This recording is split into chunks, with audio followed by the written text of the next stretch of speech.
Hello everyone. आज जो है आज का जो टॉपिक रहेगा वो है कि इज़ एम आर। अगर इज़ एम आर आ जाए, उसके बाद में एडजेक्टिव आ जाए यानी कि विशेषण आ जाए, वॉज वर आ जाए और इसके बाद में विशेषण आ जाए, एडजेक्टिव आ जाए, या फिर गेट या गॉट का यूज़ टेंसेस के अनुसार और इस इन गेट और गॉट के बाद में एडजेक्टिव आ जाए, विशेषण आ जाए, तो इनका क्या सेंस निकलता है, क्या मीनिंग निकल कर आता है। एडजेक्टिव मतलब जैसे यानी कि जो वर्ब की थर्ड फॉर्म के रूप में मोस्टली आपको नज़र आ जाते हैं, वो उनमें ज़्यादा कन्फ्यूज़न रहता है। जैसे बोर्ड, टायर्ड, ईडी लगा है तो लगता है कि थर्ड फॉर्म है। ठीक है, कन्फ्यूज्ड, मैरिड, एनॉयड, सरप्राइज्ड। तो किस तरीके से इनका प्रयोग होता है और कैसे हम जो है पैसिव का जब यूज़ करते हैं तो किस प्रकार से हम बनाते हैं उन पैसिव सेंटेंसेस को गेट और गॉट का यूज़ करके, या फिर is am are was were का यूज़ करके इनके साथ कंपैरिजन करके देखने वाले हैं। तो चलिए, उम्मीद है कि मैं सही तरीके से जो आपका कन्फ्यूज़न है उसको दूर कर पाऊँ।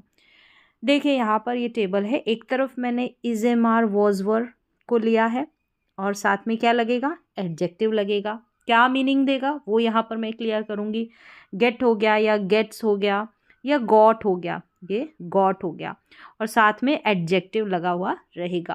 तो दोनों के सेंटेंसेस लेंगे और उनका अर्थ देखेंगे, मीनिंग देखेंगे, सेंस देखेंगे, किस बेसिस में इनका यूज़ किया जा रहा है। तो मैं ये जब सारा कुछ बताऊंगी, कोई कन्फ्यूज़न रहेगा आपके दिमाग में, उम्मीद है कि वो क्लियर हो जाएगा।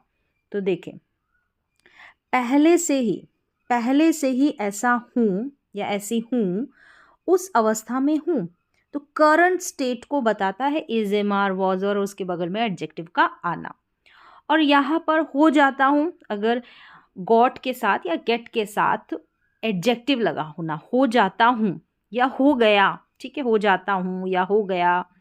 चेंज इन स्टेट, स्टेट में, अवस्था में एकदम से जो बदलाव हो जाता है, तो वहाँ पर गॉट का प्रयोग यानी गेट का प्रयोग या गॉट का प्रयोग, साथ में एडजेक्टिव का यूज़। चलिए, ये तो इसकी बेसिक नॉलेज थी। एग्जाम्पल जब दूंगी मैं, उदाहरण जब दूंगी आपको, तो आपकी जो कन्फ्यूज़न है वो दूर हो जाएगी। यहाँ पर देखिए, मैं थका हुआ हूँ, ये मेरी करंट स्टेट है कि I am tired. Current state कि मैं उस अवस्था को प्राप्त हूँ, मैं थका हुआ हूँ। करंट स्टेट मेरी क्या है, थके हुए रहने की। तो यहाँ पर तो आप was were is am are का टेंसेस के अनुसार, सब्जेक्ट के अनुसार यूज़ कर सकते हैं। ठीक है, तो यहाँ पर ये प्रेजेंट की बात है तो इसलिए आई के साथ एम आया है। मैं थक जाता हूँ मतलब कि आई गेट टायर्ड, ये सिंपल प्रेजेंट टेंस में है तो गेट का यूज़ हुआ है यानी वर्ब की first form. I get tired मतलब कि मैं थक जाता हूँ। थक जाता हूँ कैसे, यहाँ पर जो है, जो प्रेजेंट में जो फैक्ट्स होते हैं कि ये हमेशा ऐसा होता रहता है कि कोई सिचुएशन होती है उसमें मैं थक जाता हूँ, जो भी है ना, तो रेगुलर बेसिस पे ऐसा होता है। तो यहाँ पर गेट लगा है कि मैं थक जाता हूँ, कोई ऐसी चीज़ क्रिया करने के बाद या कुछ काम करने के बाद मैं थक जाता हूँ। पहले नहीं होता हूँ, लेकिन कहीं शायद मैं मार्केट घूम रहा हूँ तो घूमते घूमते मैं थक जाता हूँ, आई गेट टायर्ड। तो यहाँ पर पहले नहीं, फिर बाद में बदलाव हुआ, इस तरीके से गेट का यूज़। चलिए एक और एग्जांपल देख लें कि वह परेशान है।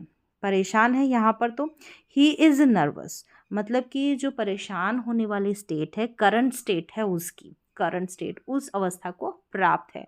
तो यहाँ पर इज़ का यूज़ कर लिया, आर का, एम का, टेंसेस के अनुसार आप कर सकते हैं। वह परेशान हो जाता है, वह परेशान हो जाता है, तो यहाँ पर हो जाता है ये भी क्या है, वर्ब की फर्स्ट फॉर्म के रूप में यहाँ पर जो है सिंपल प्रेजेंट टेंस का ही वाक्य है। तो ही गेट्स नर्वस, वो नर्वस हो जाता है, मतलब कि यहाँ पर चेंज हो जाती है उसके स्टेट में, अवस्था में बदलाव हो जाता है, एकदम से बदलाव हो जाता है। पहले नहीं होता, लेकिन कोई ऐसी परिस्थिति या सिचुएशन होती है उसमें हो जाता है, उसमें हो जाता है। और एग्जाम्पल देखिए, वे गुस्से में थे, दे वर एंग्री, ये पास्ट में है, दे वर एंग्री, यानी कि वो गुस्से वाली अवस्था को प्राप्त थे, वो पास्ट की करंट स्टेट है। वे क्रोधित हो गए, दे गॉट एंग्री। देखिए, प्रेजेंट वाले में शायद आपको कोई दिक्कत रहे कि गेट और गेट्स में यहाँ पर समझने में, लेकिन आप गॉट जब आ जाए तो इसको और समझ लें कि दे गॉट एंग्री, यानी वे क्रोधित हो गए। यहाँ पर जो थे पहले नहीं थे, वे क्रोधित पहले नहीं थे, लेकिन यहाँ से कोई ऐसी सिचुएशन बनी और यहाँ पर जो है वे क्या हो गए, एंग्री हो गए, क्रोधित हो गए। पहले नहीं थे और फिर हो गए, अवस्था में बदलाव हुआ। ठीक है, पहले नर्वस नहीं थे और फिर हो गए, अवस्था में बदलाव हुआ। ठीक है, थके हुए पहले नहीं थे, लेकिन कुछ ऐसा काम किया, शायद ऑफिस में ज़्यादा काम किया, तो पहले नहीं थे, करते करते एकदम से अवस्था में बदलाव हो गया और वो थक गए। तो इस तरीके से जो है पहले ना होकर फिर वो बदलाव होना, पहले तो नहीं थे फिर हो गए, तो गेट प्लस एडजेक्टिव का यूज़। और पहले थे, उस अवस्था को, करंट सिचुएशन को, करंट स्थिति को, उस एडजेक्टिव को प्राप्त, यानी पहले थे, तो वहाँ पर is am are was were का यूज़ और फिर एडजेक्टिव आ जाएगा। तो उम्मीद है कि मैं शायद आपको समझा पाई। तो यहाँ पर एडजेक्टिव के मतलब इज एम आर के साथ, वॉज वर के साथ एडजेक्टिव और गेट के साथ किस तरीके से एडजेक्टिव का यूज़ हुआ है। अब दूसरे यहाँ पर एक कन्फ्यूज़न आती है कि गेट जो है इसको पैसिव भी माना जाता है।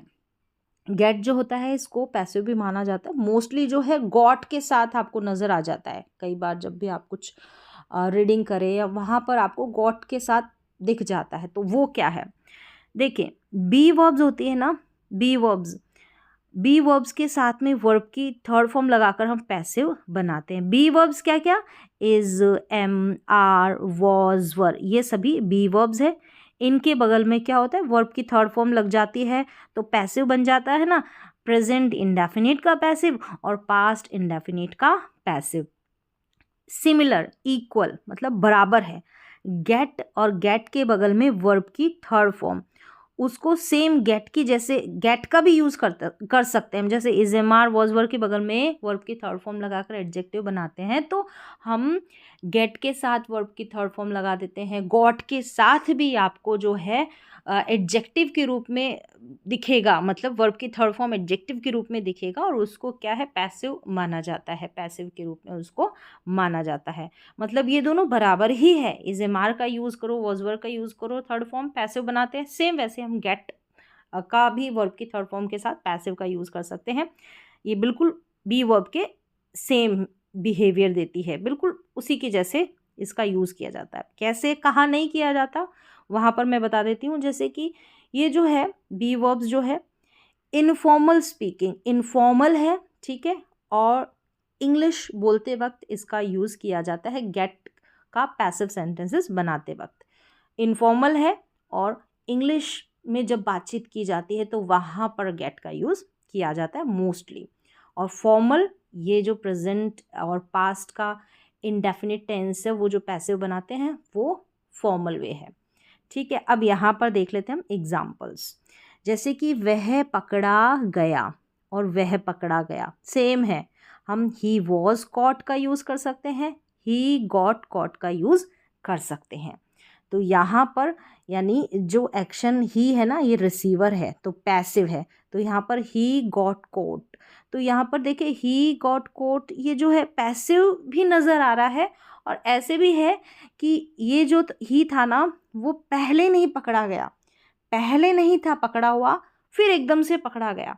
तो इस तरीके से एक फीलिंग एडजेक्टिव वाली भी इसको देखकर आती है और पैसिव वाली भी यहाँ पर आती है। फिर आगे देखें, मेरी घड़ी टूट गई, यहाँ पर भी मेरी घड़ी टूट गई। My watch was broken, was के साथ वर्ब की थर्ड फॉर्म, जैसे यहाँ पर वॉज के साथ कॉट का यूज़ किया। माई वॉच गॉट ब्रोकन, तो यहाँ पर भी सेम वॉज ब्रोकन वाली फीलिंग देता है, गॉट ब्रोकन। क्लियर है, तो पैसिव इस तरीके से भी इसको पैसिव में माना जाता है बी वर्ब के सेम। मुझे पीटा गया और मुझे पीटा गया बराबर, ठीक है। I was beaten, I got beaten, was beaten की जगह गॉट बीटन, बस ये इनफॉर्मल तरीका होता है। इंग्लिश को बोलते वक्त गॉट का बहुत ज़्यादा यूज़ किया जाता है। मेरी कार डैमेज्ड हो गई, ठीक है, मेरी कार डैमेज्ड हो गई। My car was damaged, my car got damaged. Clear है, तो ये पैसिव वाली फीलिंग भी इस तरीके से देगा बी वर्ब के साथ। सिमिलर हम इसका यूज़ कर सकते हैं। कल रात हमारी कार चोरी हो गई, कल रात हमारी कार चोरी हो गई। Our car was stolen last night और our car got stolen last night. तो गॉट स्टोलन, वॉज स्टोलन बराबर है, दोनों इक्वल है। मुझे मेरे काम के लिए भुगतान किया गया, मुझे मेरे काम के लिए भुगतान पे किया गया। तो I was paid for my work, was paid. I got paid for my work, तो was paid is equal to got paid, same meaning.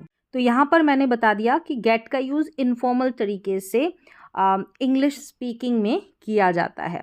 तो उम्मीद है कि जो ये गेट को लेकर, इज एम आर को लेकर जो एडजेक्टिव का यूज़ है और कैसे पैसिव का सेंस जाता है, तो मैं समझा पाई हूँ और आपको समझ में भी आया हो। कोशिश की है बहुत सिंपल तरीके से समझाने की, ऐसे कंपेयर करके टेबल बना के। तो आज की वीडियो में बस इतना ही, मिलेंगे नेक्स्ट वीडियो में।